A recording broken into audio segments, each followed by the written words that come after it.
Fifth graders, it seems that there was a little bit of confusion about what you were supposed to do today. So I wanted to take some time to show you how the planning document works.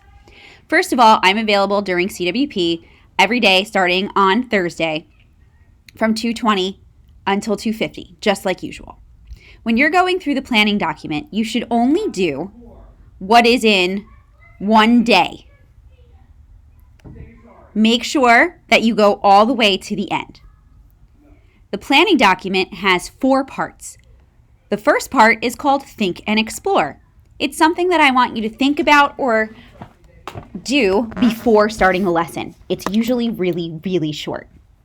The second part is called Explain and Engage. Sometimes that could be us discussing something during a class period when MKA decides that 5th graders are going to go live on class. Sometimes it will be a video of me explaining something. Please make sure that you check it each day. The next part is do. This is where you actually do something.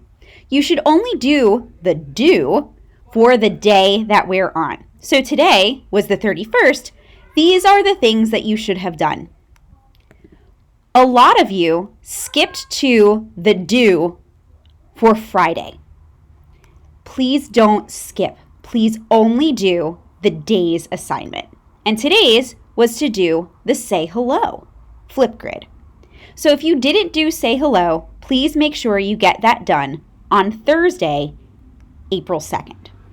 The second thing everyone was supposed to do was Newsella. And then lastly, you needed to complete the exit ticket. It is really important that you complete the exit ticket each day.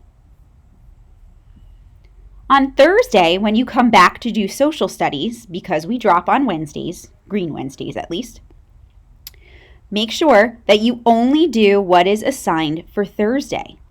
You'll notice that there is an outline link.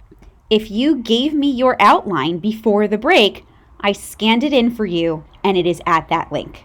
Some of you did not give me your outlines before the break and they should be in your research folder.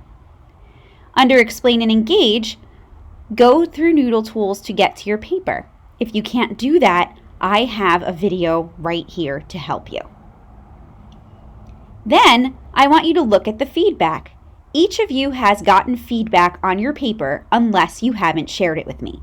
If you haven't shared it with me, you and a parent or guardian has received an email. Please check it and share it with me if you have not. The next thing you need to do for Thursday is edit your paper using the feedback that I've given you. And if I asked you to find more information, you need to do that and add it to your paper. When you find more information, you need to create a source card and note cards to go with that information before you type it in. And then lastly, complete your exit ticket. You should not be working for more than 55 minutes on social studies class. So please set a timer so that you know when to stop. Have a really great day, and I'll post another video for Friday. And on Friday, if you would like, I'm having a Google Meet at 8 a.m. so that you can ask some questions. See you soon. I miss you.